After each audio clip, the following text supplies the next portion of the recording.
Государственным таможенным комитетом за 2022 год по сравнению с аналогичным периодом 2021 года на 192,2 миллиона рублей, а по сравнению с 2020 годом на 1 миллиард 28,9 миллионов рублей. Объем.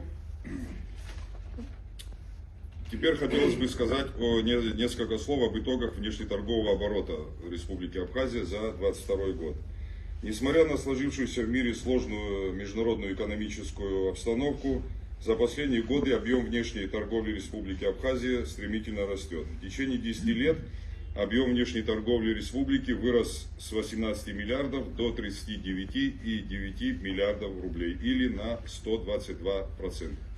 Объем внешней торговли Республики Абхазия за 2022 год, как я уже говорил выше, составил 39 миллиардов 931 миллион рублей, что с аналогичным периодом, в сравнении с аналогичным периодом 2021 года, больше на 4 миллиарда и 7 миллионов рублей, то есть рост на 11,2%. От общего объема внешней торговли импорт составил 32 миллиарда 968 миллионов рублей, что в сравнении с аналогичным периодом прошлого 2021 года на 3 миллиарда выше, на 3 миллиарда и 104 миллиона больше. И экспорт составил 6 миллиардов 963 миллиона рублей, что на 903 миллиона рублей больше, чем в 2021 году. Сальдо торгового баланса республики сложилось в 2022 году в размере 25,9 миллиардов рублей и носит по-прежнему отрицательный характер.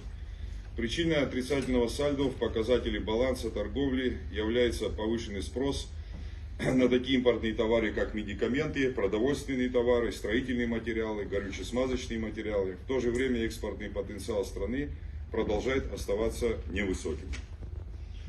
Теперь информация по импорту в Республику Абхазию за 2022 год.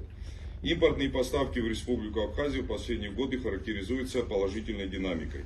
В 2022 году товарооборот республики по импорту составил 32 миллиарда 968 миллионов рублей. Это рост 10,4%. Доля импорта в общем товарообороте страны за последние 5 лет возросла с 78,2% до 82,5%. Если в 2018 году объем импорта в стоимостном выражении составлял 18,5 миллиардов рублей, то в 2022 году данный показатель увеличился на 14 миллиардов и 400 миллионов рублей.